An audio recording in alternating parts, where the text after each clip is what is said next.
Virtual guests, what did you attend yesterday, and how was it? Okay. I'm from Chongqing, Chongqing Nankai Secondary School, and yesterday I took part in the students cultural exchange activities, and student from our school gave students in your school the presentation about Chinese culture, and it's interesting to see students in your school are interested in that. And most interesting part is the Q&A session. But it's interesting to see that the cultural differences our students could experience. For example, your students mentioned, do we have prom? Okay, actually, most of the students in our school, actually have no idea about what prom is. Okay, I think that's the point of cultural exchange. Okay, the meaning of this activity to let students know more about what they don't know. Okay, that's what I want to say. Thank you. Thank you so much. And for some of our international guests, prom is like a party for the students, the seniors especially, Yes. at the end of the year where they dance and they party, like a celebration of their leaving school, right? Before graduation. Do you have it back home as well? Who's got prom? Yes, we have prom. UK. Yeah? Yes. Everybody? We No? don't call it prom though. How do you call it? We call it Debs, short for debutante. Okay. Debutante ball. Mm. And we have it, but when they finish college, Oh, not at a high little school. late, okay. When they finish When, college. when they're mature enough to party. Okay, that's a good idea. Yeah. In Poland, we have 100 days before their final exam.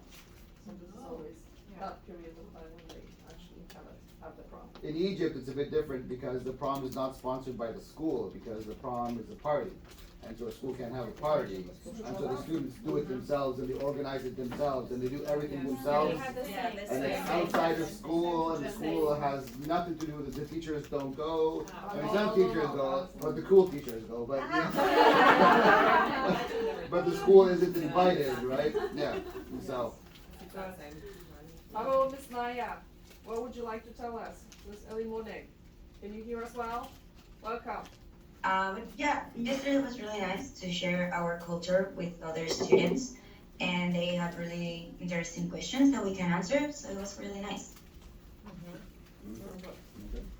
Can we share a little bit back? Okay, what have you experienced here in person? Okay, maybe it was something innovative, something different, okay, or something maybe that you can implement back home with your teachers, for example. Would you mind sharing with our guests online, please? An event you enjoyed, something you learned, something that interested you, etc. Not all at once, people, not all at once, you know. One by one, please. Do we have to go up against, is the microphone there? Or Nope. Just loud and proud. Loud and proud. Just. Okay, so if you can hear me, yesterday one of the teachers or one of the members here hosted a really interesting art lesson, and he hadn't been in the classroom. He had taught us for about 10 years, so it was the first time he returned to the classroom, and he took a group of about 6 or 7 of us and delivered a lesson on art, and we all did self-portraits, and it was cubism, and it was really different. It took us out of our comfort zone, but we all got stuck in and just had a product at the end to show for it, which was really nice and really enjoyable. That was one really enjoyable experience. That's a great release, right? Yeah, it was really That is good. one thing. Mhm. But Yes. also, as you were saying, going out of comfort zone. How often do we come back, okay, to even, drawing, coloring, holding down this way, right? So this is also the way for us to find out the way how to, go over the stress. I hope that you also got those stresses. Okay, one of the ladies, I think, from the parents board, right? Got us those global. stress balls. Global balls. Global balls. Yeah, so that is there as well. Good. Anything else, maybe about the think tank? Can you explain to them how it works? Okay, what were you doing when we were discussing? The posters were saying a lot about the school. So Mr. Strachan led us to, we were all in this think tank room, and I think it's a cool name. And he led us to work together in groups and to write on boards about our ideas towards the challenges and some of the problems that we are facing right now in education.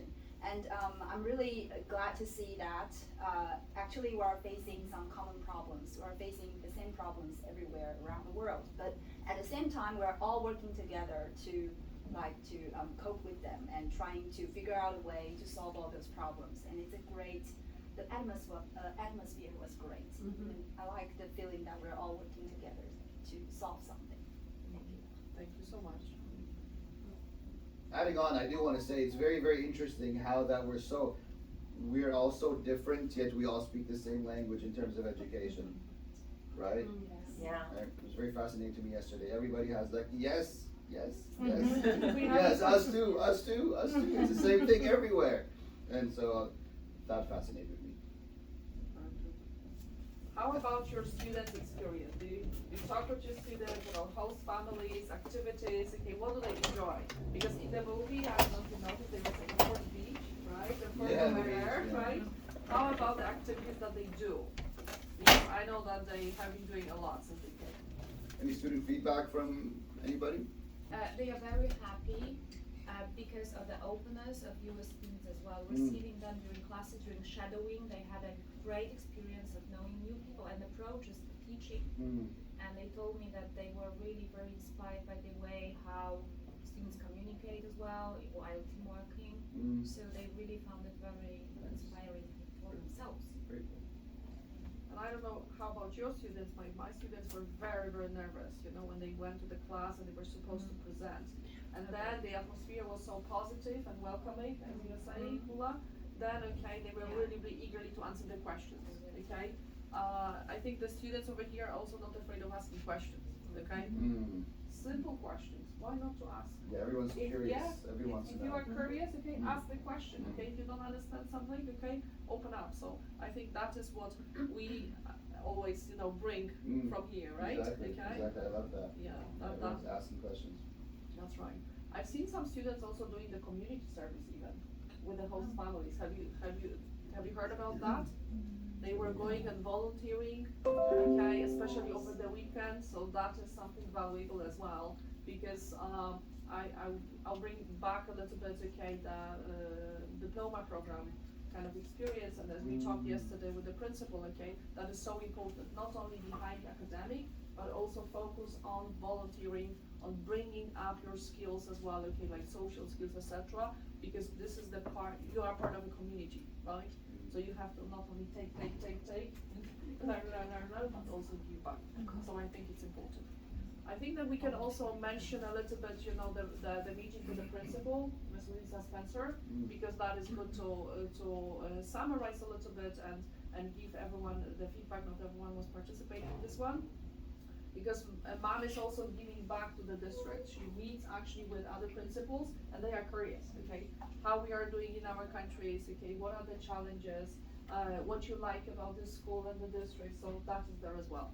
Does anyone who participated in the meeting with the principal would like to share what we talked about, okay, what were the questions, what we came up with? We're so energetic this morning. I love it. Love the energy in the room. Yeah, love the energy. Still sleeping. Yeah, right. Don't worry, after Friday you'll get used to. Okay, it's time to go. Mr. Ron, were you in the principal's meeting? Yes, sir. Yes, can you share with us something? Miss Spencer, she wanted to know how do we deal with the our school administration, yes. So more or less we ended up with the same problem as the earlier one of our colleagues said actually. So it was very good for exchange the idea and seeing that you are not alone. Your school is not alone. Everybody is suffering. Every school is almost suffering the same problem. So we all have to find out our own solution actually to help our school. I think the big topic that we brought together was not only the holistic approach towards our students, but also what is the care about teachers, right? So that was the question, and everyone was not able even to give any, you know, facts, examples, okay? How do we really do it, especially after COVID-19 disruption, right? So that is also interesting. This is a kind of rhetorical question, okay? Okay, okay? We would like to do the best for our students, okay, to support them. How about the teachers, okay? Who will be taking care of them? And maybe you can share, because I know that you have even a Our separate, conversation Yeah, this morning. you have a separate room for teachers, right? When they also can calm down, and that is also helping out and building this path, okay, of support. This was a conversation on the way in this morning that, I said, as an assistant principal, I've had to focus on what is important. And really, when I look, I supervise teachers, but I actually, my most important rule is what's best for kids. What is best for kids? So when a teacher, I'm approached with what I have to do for my teachers, it's because I'm trying to make sure that my students get the best. So if my teacher needs materials, instructional materials, that's what I'm working on for the teacher. I am here to support my teachers so my students have the best education. If my teacher isn't feeling well, emotionally or physically, that's my responsibility. I'm going to make sure I do a check on my teachers and make sure I'm always trying to find out if they're good, if there's things at home they're having, how can I, help? People have things going on in their homes, and that reflects in the classroom. So that's my job, because I'm worried about, my number one goal is what's best for kids. So everything revolves around what's best for children, and that's how I work at school. If I gave the example, a teacher says 3 weeks before final exams, oh, I needed, taking 2 weeks off. That's a no, because that's not what's best for kids. I know that's lovely that you wanna go, and I would love for you to go if it were at another time, but it's a no. So those things I look at have to do what's best for children, and if I stay there, I'm fair for everyone, and I'm doing my job. And so I take care of, the students, and that's where I came from. I was at the MSD shooting, I was one of the administrators there. Afterwards, I had to ensure every day my teachers were ready to teach. So I would go in the classrooms and do a walk-through check, grab your hand, look at your eyes, you good? And if you're not, you're coming out, I'm getting someone in there to help you, support you. We needed a lot of quiet time in quiet areas. It's important for teachers to have a place to be where it's nice, quiet. So we actually, I told them, we took closets, empty closets, and made them quiet rooms. So we did that so that the teacher, we put a little area rug, 2 chairs, cute lamp, and they had a nice quiet place to be. So it's important that was my job, to make sure they could go in the classroom and teach, because my number one concern are the children. And if teachers are great, my kids get everything they need. So that's my job as an administrator, make sure my teachers can go in the classroom and do a great job. Thank you, Ms. Dennis. You're welcome. Very good, very good, you're welcome. So I'm just wondering if you, having high school students, okay, start talking about getting to the university. So I'm just wondering if back home, okay, you have a person who is responsible for admission, are you building this up, okay, or are you do you mostly focus actually on high school and the final exams? How does it go back home? I can share about Yes. Our school. So Mexico? Mexico. The school where I work, it's from the university. Okay. So students go there because they want to apply for that same university.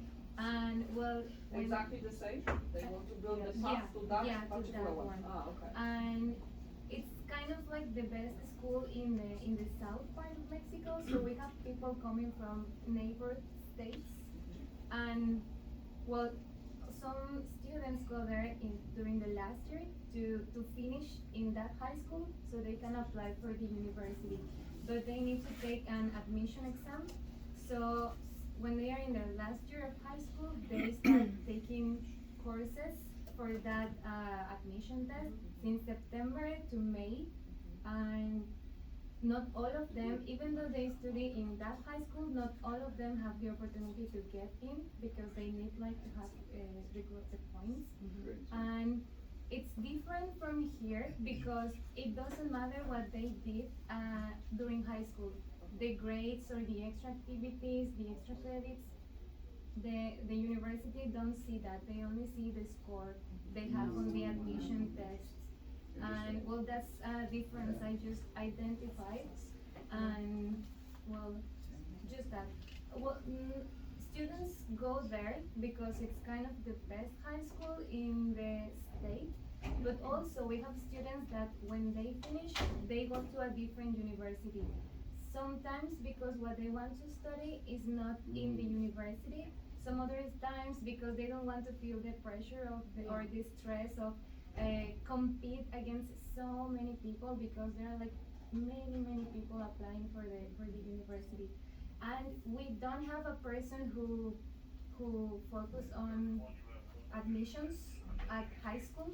They just do it like by their own. Oh. Just that. That's interesting. Yeah, just that. We don't have anyone. I heard here there is a person who is there with them. So on our high counselor. school, no. Advisor, yeah. No, we don't have we have tutors, but they focus on what they do at high school.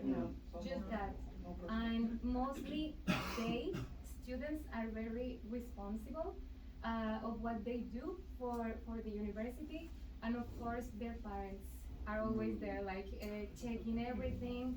But students who are really focused on what they want, they are on their own. Who pays for the university? Parents. Parents, okay. Yeah, we don't have scholarships to study anything, but it's not as expensive as here. So as it is a public school, in Mexican pesos, they pay around 2,000 pesos, which is not much, for each semester. They are semesters from August to December and January to May.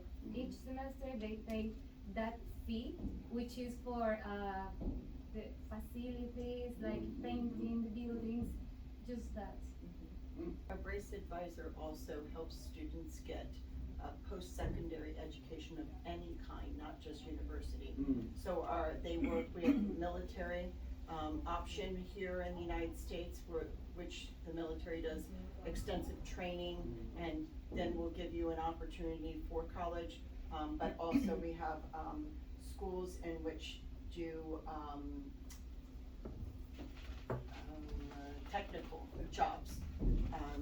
Get you certifications in different fields of tech, and she will help you. Our brace advisor will help the students get to that. It's an acronym, and I don't know what it stands for, but it's BRACE because of whatever that is. But that's vocational schools, yes. But she is our brace advisors are in every high school, and every brace advisor helps with anything beyond high school, not just university. And they start very early over here. Yes. They start talking about that in the 9th grade. 9, 10, 11, etc. They have this reflection that is very interesting, formative, but I like it. You know, the student can reflect what I like, what I don't like. Then they can write about that in their personal statement, because as you know, over here to the university, you'll be hearing about that in the afternoon.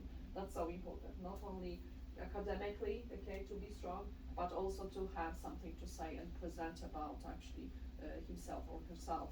So yeah, this is a kind of also introduction, you know, to visit, right, okay, to Florida Atlantic University.